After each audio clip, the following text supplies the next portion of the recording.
voudrais qu'on commence avec vous, Jean-Pierre Balza. Vous êtes élu de Sérignan, vice-président du SMETA, premier vice-président de la Clé du Sage, nappe astienne. Est-ce que vous pourriez déjà nous dire à tous ce qu'est le SMETA ?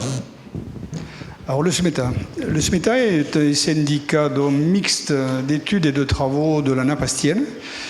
Il est chargé d'assurer, je dirais, le niveau et la qualité de la nappe astienne. Alors, je voudrais peut-être expliquer en 2 mots ce qu'est la nappe astienne. La nappe astienne, d'abord, elle est astienne parce que la première de ce type a été découverte à Asti, en Italie. Et c'est une couche de sable qui est comprise entre deux couches d'argile, autrement dit, quasiment imperméable, puisque l'eau qui pénètre dans ces sables par la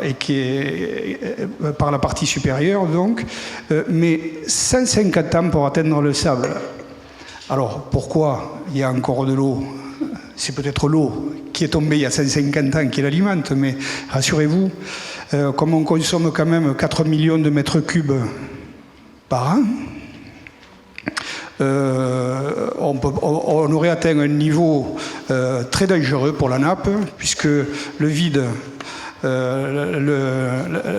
appelle la catastrophe, et donc elle se serait remplie d'eau de mer. Alors pourquoi ? Parce qu'elle part de Metz jusqu'à Floridode, d'est en ouest, et elle part de Servien au nord pour se perdre en mer. On ne connaît pas en mer, on ne connaît pas sa surface. Ni sa profondeur. Il y a quelques points qui sont à Florent, ils sont à Cornellan, au-dessus de Béziers, ils sont à Florensac et ils sont à Metz. Et donc là, on est proche de 0, entre 0 et 6 mètres. Et donc ce sont des points vulnérables qui sont particulièrement surveillés pour éviter la pollution. Ailleurs, en partant de Metz, cette nappe s'en va incliner vers l'ouest et elle atteint 120 mètres du côté de Sérignan, qui est ma commune. Voilà. Sérignan, je voudrais faire la transition sur ce sujet avant de donner la parole aux autres intervenants. Vous avez beaucoup agi pour économiser l'eau et d'ailleurs vous avez obtenu le label 3 années consécutives « J'économise l'eau ». C'est bien cela, hein ? Voilà. Donc on a ce label-là qui est symbolisé par le chameau. Alors je profite de l'occasion pour rappeler que Sérignan est depuis 2013, depuis l'existence de ce label, adhérent à cette charte et qu'il manque pas mal de communes qui devraient s'engager dans cette démarche. Et donc, depuis 2013, je vais vous expliquer ce qu'on a pu faire sur le village de Sérignan. Quelques exemples. Par exemple, pour les espaces verts, il faut éliminer les végétaux non adaptés au climat. Donc nous sommes en train en ce moment d'éliminer tout ce qui est pelouse ou autre, et on remplace par bien sûr des plantes méditerranéennes. Il faut installer des stations météo sur les stades. Il est inutile d'arroser le stade pendant la nuit alors qu'il a plu de la journée. Pourquoi ça arrive encore ? Ça arrive encore. D'accord. Augmenter l'arrosage automatique un peu partout pour justement arriver à dominer le temps pendant lequel on arrose. Limiter les bacs à fleurs. Il faut passer tous les jours pour arroser. Ça demande des quantités d'eau incroyables. Limiter les fontaines publiques. C'est vrai que c'est joli, mais une fontaine qui fait une dizaine de mètres carrés, 1 centimètre représente 100 litres, quoi. Donc il faut éliminer ça. Une dernière par évaporation d'ailleurs. Hein. Et ensuite, pour éviter les évaporations de la terre, c'est pailler la terre sur les espaces verts. Je reviens vers vous tout à l'heure puisqu'il y aura des questions de la salle et forcément on va vous interroger. Je voudrais donner la parole à Éric Ambrosini. Vous êtes directeur du camping Les Sablons à Port-Iragne. À vos côtés Thierry Poirot. Vous êtes le patron d'un cabinet qui s'appelle Alma, un bureau d'études autour de l'économie d'eau. Vous avez coaché une trentaine de campings, on peut dire ça, autour de cette question de l'économie d'eau. Et le premier des campings que vous avez coaché, c'est le camping camping Les Sablons. Donc je voudrais qu'on puisse discuter ensemble, tous les trois. Peut-être d'abord Éric Ambrosini, vous l'exemple concret que vous pouvez citer sur les actions que vous menez pour économiser l'eau. Alors, les actions que je mène, je préfère laisser la parole à Thierry Poirot parce que c'est justement sur ce domaine qu'il intervient. Moi, je voulais juste poser la problématique. Alors, à Frontignan, vous avez beaucoup de campings. Moi, le mien se trouve à Port-Iragne, en bordure du littoral tout autant. Alors, le type même du camping dans l'Hérault, c'est anciennement, en général, une propriété agricole. La mienne que je représente, je représente en fait la troisième génération, était propriétaire d'une propriété de 50 hectares. Sur ces 50 hectares, on a pu développer un camping sur 15 hectares. Alors, je le précise parce que j'entendais parler de surdensité. La chance qu'on a eue, nous, c'est que comme on avait beaucoup de place, quand on s'est développé, on a toujours pris soin de donner la bonne taille aux emplacements, de prévoir des espaces publics, des espaces de jeu. Voilà. Donc, ce camping, il a 50 ans cette année. Il avait pas d'étoiles, puis il en a eu une, puis il en a eu deux, aujourd'hui il en a 5. Et en fait, la démarche dans laquelle nous sommes engagés, c'est une démarche de toujours plus de qualité. Donc 5 étoiles, ça veut dire que du premier au dernier jour de la saison, on est en mesure de proposer le même service, donc des piscines accessibles. Ces piscines, il faut les chauffer. Ça a beaucoup de succès, on a beau être en bord de plage, les piscines ont du succès, donc en fait il faut en faire toujours plus, des toboggans, des jacuzzis, des choses comme ça. Le camping, c'était auparavant que des toiles de tente et des sanitaires, on avait la glace avec des pics à glace, enfin c'était ça. Aujourd'hui on a la climatisation, on met des lave-vaisselle, qu'est-ce qu'ils consomment encore, on met une deuxième salle de bain, demain ça sera la machine à laver, donc toute une problématique de consommation d'eau. On va même jusqu'à mettre des pelouses devant les mobil-hommes. Donc toute cette direction prend la direction d'une surconsommation d'eau. Et bien sûr, le SMETA vient nous voir en nous disant qu'il faut faire machine arrière et faire des économies. Alors, qu'est-ce que vous faites ? Quelle solution alors ? Alors, juste pour finir le tableau, je consommais il y a 3 ans de ça 124 000 mètres cubes d'eau. J'ai commencé à faire des efforts, notamment en recherchant des fuites, mais donc Thierry va vous apporter les autres solutions que l'on a mis en œuvre. Je perds en ce moment 10 000 mètres cubes d'eau en consommation tous les ans, alors qu'en fait on grossit en termes de fréquentation. Il faut savoir qu'il y a 50 ans, on ne parlait de vacances qu'entre le 14 juillet et le 15 août. Aujourd'hui, un camping comme le mien, c'est 118 nuits louées en moyenne, donc 120 on va dire, divisé par 4 ça fait 30, ça fait 4 mois de fréquentation complète. Donc les proportions sont vraiment très grandes. Et pour autant, on réduit chaque année de 10 000. Donc je vais passer la parole à Thierry pour vous expliquer comment nous faisons. Alors Thierry Poirot, comment fait-il ? Il commence effectivement par essayer de réfléchir un petit peu sur la manière de consommer et puis de aussi imaginer que c'est pas une fatalité. Consommer de l'eau, c'est pas une fatalité. Il y a une nécessité de toujours de plus de confort. Bon, le tourisme dans l'Hérault, c'est quelque chose d'extrêmement important pour l'économie, mais c'est pas parce qu'on veut développer le tourisme, c'est pas parce qu'on veut développer les campings qu'il faut forcément développer et consommer plus d'eau. Mais il faut essayer de trouver des solutions. Donc il y en a des assez faciles, il y en a des plus compliquées, et donc il faut développer une méthodologie et puis il faut s'engager dans des programmes de travaux qui durent longtemps. Ça se résorbe pas en 6 mois. Il faut déjà faire des audits pour essayer de comprendre comment fonctionnent les établissements. Une fois qu'on a à peu près compris comment fonctionnaient les établissements, eh bien on prend thème par thème et puis on essaye de privilégier ceux qui économisent le plus au début, et puis après on va sur des programmes de plus en plus sophistiqués. Les programmes de plus en plus sophistiqués, c'est comment on recycle et comment on peut par exemple utiliser la même eau prélevée 3 fois. Donc on prélève, on met dans les piscines, on traite, on met dans les sanitaires des hébergements, et puis après on arrose des espaces verts avec. Donc ça veut dire qu'avec le même prélèvement, le même mètre cube qu'on prélève dans la nappe astienne, on a 3 utilisations sur le même site. Alors nous, on est un peu privilégiés quand on est dans un camping, parce que par rapport à une commune, c'est qu'Éric, il est propriétaire de ces 800 emplacements, donc de ces 800 maisons. Donc ça veut dire que quand il décide de mettre des équipements hydroéconomes dans sa maison, il le fait sur les 800. Alors il ne va pas faire les 800 en une année, parce que sinon ça va lui coûter un peu cher sur son compte d'exploitation, mais il fait un programme où il va le faire sur 4-5 ans, et puis il va équiper ces 800 maisons avec des équipements hydroéconomes. À l'arrivée, il va économiser 15 000 m3, grosso modo, entre 15 000 et 20 000 m3, en ayant équipé ces équipements. Quand il décide de faire ces espaces verts, il va effectivement privilégier les espaces verts méditerranéens. On en parlait tout à l'heure. Il y a un grand spécialiste à côté. Je vais revenir vers lui tout à l'heure.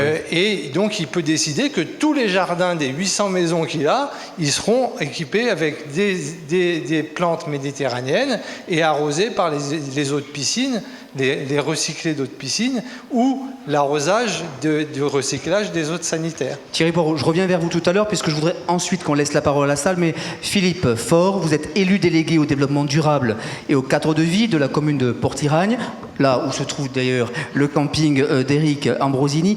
Quel est dans votre commune ou quel est le programme que vous conduisez là encore pour économiser l'eau? Donc depuis plus de 2 mandats, nous essayons d'économiser de l'eau. Donc on commence par l'arrosage des espaces verts, comme mes collègues ont dit. On a l'avantage d'avoir le Baronne sur toute la commune. Donc on a équipé le stade et pratiquement tous les espaces verts de la commune avec le Baronne en eau brute. Tous les lotissements et toutes les créations qu'on fait,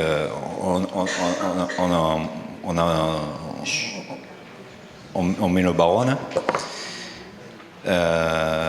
Après, on a mis en place la double tarification de l'eau. Mm-hmm. Donc l'eau est plus chère l'été que l'hiver. Et depuis 2006, on fait beaucoup de recherches de fuite sur le réseau. Et on est une des communes les plus performantes en termes de rendement de réseau. On est à plus de 92%. Et bon. C'est très concret, merci beaucoup. Je vais passer la parole à Agnès Cazejuste. Vous êtes directrice de l'association Label Bleu. Alors, je voudrais que vous nous donniez, et on y reviendra tout à l'heure avec les questions de la salle évidemment, quelle est là encore la philosophie de cette association, Label Bleu? Que faites-vous? Est-ce qu'il y a un programme particulier sur lequel vous travaillez en ce moment? Alors effectivement, en matière d'économie d'eau, Label Bleu est assez active.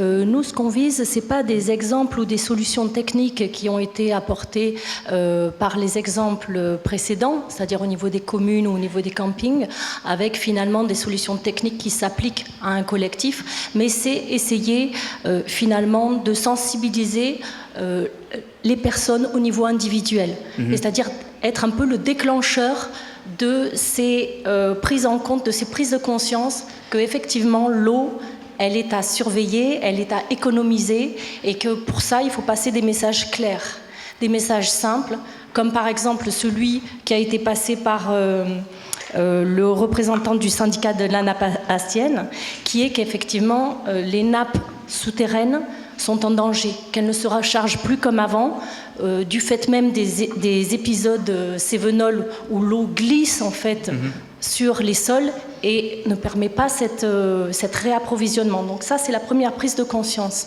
La deuxième, c'est qu'on surconsomme. Ça a été dit là, vous avez dit qu'on surconsomme. Effectivement, on peut prendre des chiffres simples à donner aux gens qui sont encore sceptiques et qui ne veulent pas encore se lancer dans ces économies d'eau, qui serait simplement qu'en 1975, on consommait à peu près 100 de litres par jour et par habitant. Aujourd'hui, on en consomme 150.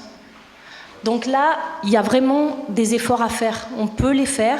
Et pour ça, il y a tous ces gestes au quotidien qui ont été donnés dans le collectif, qui sont ne pas arroser son jardin alors qu'il fait soleil, des gestes de bon sens, on va dire, hein. Mettre en place effectivement des plantes méditerranéennes qui consomment peu, des gouttes à gouttes. Il faut savoir que le poste de dépense le plus important pour une famille, c'est l'hygiène. Donc c'est aussi mettre en place des stop douches, arrêter l'eau quand on se savonne, etc., etc. Mais ça, je pourrais en faire toute une liste. Il y a des sites internet qui sont très bien faits, comme j'économiselo.com ou autres. Même sur le département, vous avez plein de données où, si vous voulez changer votre comportement, vous pouvez. Vous avez des livrets, voilà. Nous, on intervient aussi au niveau des animations. On peut proposer donc des animations assez ludiques, notamment dans les campings, pourquoi pas, avec un jeu qui s'appelle Gaspido, qui est très ludique et qui permet à toute la famille, finalement, de participer à ces économies d'eau. Des défis, des choses comme ça qui sont assez ludiques. Je vous arrête là si vous voulez bien, parce que je voudrais qu'on puisse donner un exemple en vidéo.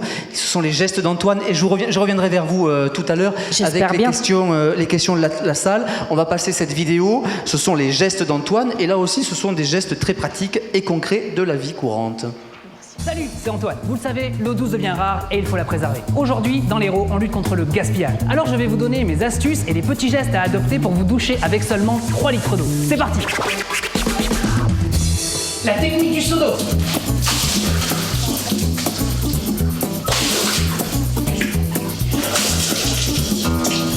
La douche rapide. La technique de la bouteille percée. La technique de l'arrosoir.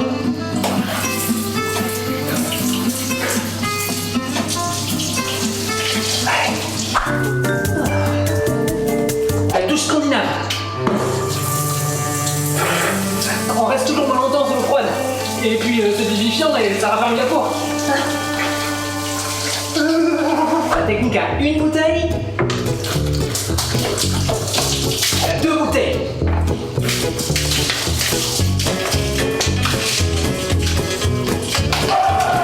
La technique de la bassine.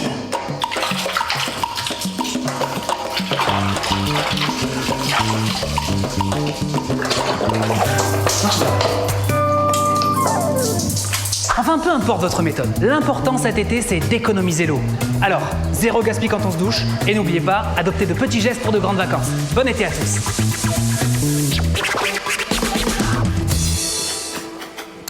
Bon, c'était une série d'idées pour économiser l'eau. Alors, on l'a vu dans cette table ronde, hein, évidemment qu'on pourrait rester 2 heures ensemble pour évoquer tous ces sujets. Je sais bien qu'il y a un peu de frustration chez vous, mais c'est le principe aussi de ces tables rondes courtes, hein, de pouvoir aussi donner la parole au public et ainsi vous puissiez illustrer vos projets. Est-ce que dans la salle, il y a des questions à l'un des représentants ici sur scène? Le micro va circuler.